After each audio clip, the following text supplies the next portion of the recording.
Halo, Assalamualaikum warahmatullahi wabarakatuh. Selamat pagi, selamat sejahtera bagi kita semua. Semoga kita semua diberikan kesehatan oleh Allah Subhanahu wa Ta'ala.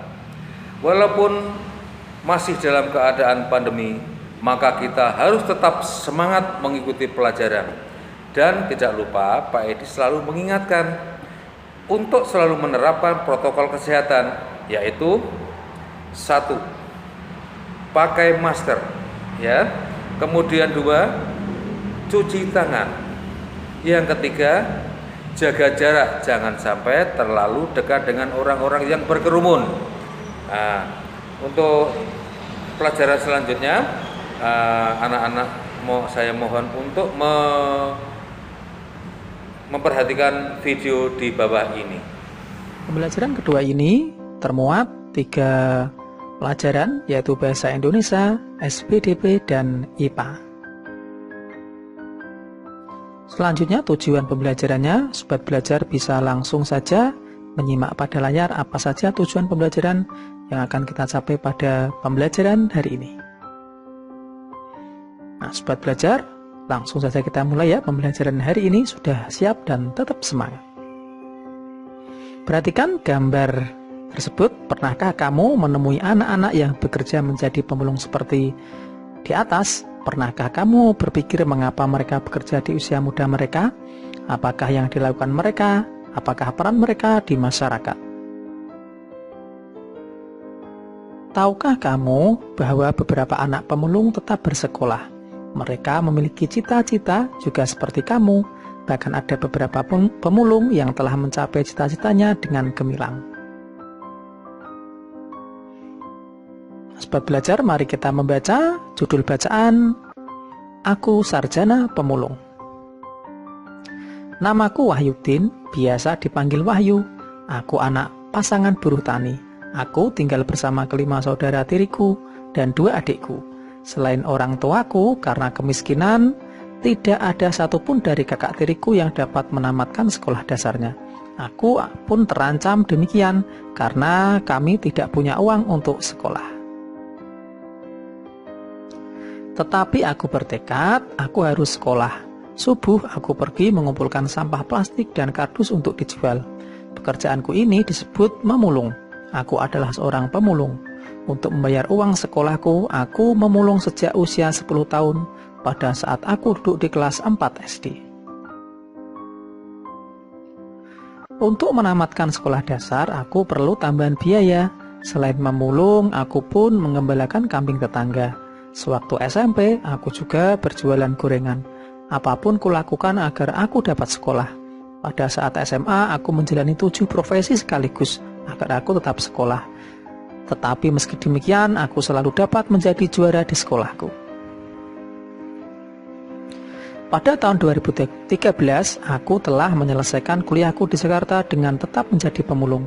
Lalu aku mendapatkan beasiswa untuk melanjutkan kuliah kembali di ITB, yang kini hampir selesai. Aku bangga telah mencapai cita-citaku untuk terus sekolah, meskipun dengan perjuangan yang panjang dan berat. Nah, sobat belajar, mari berdiskusi, lengkapi diagram berikut ya. Nah, tadi cita-cita Wahyudin apa ya? Cita-citanya adalah ingin terus bisa bersekolah. Kemudian halangan yang dihadapi apa? Keterbatasan ekonomi keluarganya.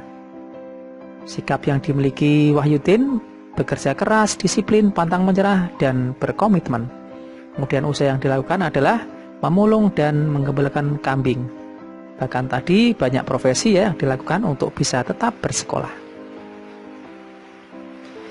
Kemudian apa saja prestasi yang telah diraih Wahyudin karena usaha dan kerja kerasnya? Yaitu selalu mendapat juara di sekolah dan mendapat beasiswa untuk melanjutkan kuliah di ITB. Apa kesimpulanmu terhadap usaha Wahyudin untuk meraih cita-citanya? Wahyudin adalah sosok orang yang bekerja keras untuk mencapai cita-citanya.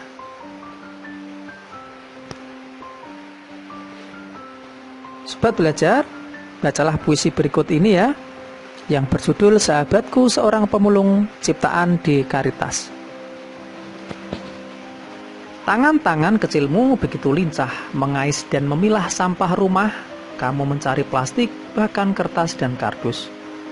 Berbekal karung dan tongkat kecil, kamu mencari dan menemukan barang-barang yang telah dibuang pemiliknya untuk ditukarkan kepada para pengepul. Aku mengagumimu, sahabatku. Kamu tidak pernah menyerah, kamu tidak pernah mengeluh, kamu selalu bersemangat. Semoga kamu dapat mencapai cita-citamu, seperti aku pun berjuang untuk itu. Mari kita saling mendukung untuk menjadi yang kita mau.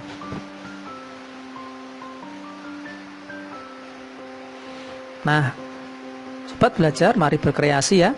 Banyak usaha yang telah dilakukan untuk memanfaatkan barang bekas atau tidak terpakai di lingkungan sekitar. Salah satunya adalah dengan mendaur ulang barang-barang bekas yang berasal dari rumah untuk membuat karya seni rupa.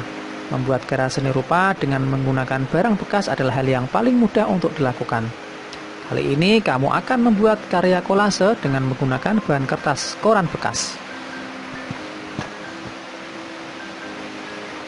Tahukah kamu tentang kolase? Kolase adalah teknik untuk membuat karya seni rupa 2 dimensi dengan cara memotong dan menempel. Bahan yang digunakan terdiri berbagai bahan seperti kertas, kain, kaca, logam, kayu, dan lainnya yang ditempelkan pada permukaan gambar. Coba sobat belajar kalian ikuti langkah-langkah berikut untuk memulai membuat kolase ya. Siapkan bahan-bahan seperti selembar kertas, lem gunting, koran bekas, dan gambar. Kemudian langkah-langkahnya, siapkan gambar pola selembar di kertas. Kemudian yang kedua, buatlah potongan-potongan bahan seperti koran bekas, kardus, dan plastik. Kemudian yang terakhir, tempelkan potongan-potongan tersebut ke permukaan gambar yang telah disediakan. Seperti pada gambar ya sobat belajar, cukup mudah bukan? Tahukah kamu sobat belajar bahwa sampah telah menjadi masalah lingkungan yang semakin sulit diatasi? Sampah plastik telah menutupi beberapa samudra dan mengakibatkan kerusakan lingkungan yang serius. Banyak hewan laut mati karena memakan sampah plastik.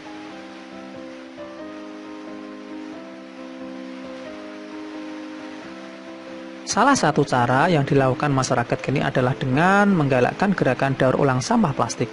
Tujuan mendaur ulang sampah plastik adalah untuk memperpanjang usia pemakaian barang sehingga tidak perlu membeli untuk sementara, sehingga jumlah sampah dapat dikurangi jumlahnya. Dengan memerlukan penghematan penggunaan barang dari alam, kita telah melakukan usaha pelestarian makhluk hidup di sekitar kita.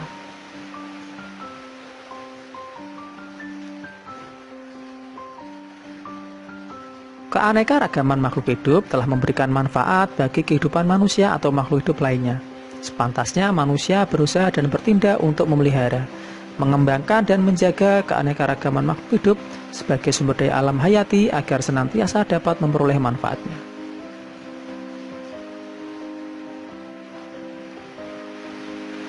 Mengapa dunia sekarang berada pada saat harus segera bertindak melestarikan keanekaragaman makhluk hidup? Dampak buruk yang diakibatkan karena terjadi kepunahan terhadap makhluk hidup merugikan bagi manusia itu sendiri. Di Indonesia banyak jenis hewan dan tumbuhan asli Indonesia diambang kepunahan dan bahkan sudah punah. Nah, bagaimana upaya pelestarian makhluk hidup pada tumbuh-tumbuhan ya sobat belajar? Yang pertama, kebun koleksi. Kemudian kebun plasma nutfah.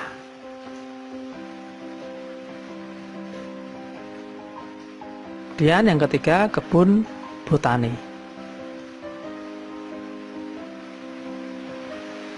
Nah, selanjutnya bagaimana upaya pelestarian makhluk hidup hewan? Yang pertama, menangkar hewan langka dengan cara mengisolasi hewan tersebut. Yang kedua, mengambil telur-telur hewan untuk dibantu menetaskannya.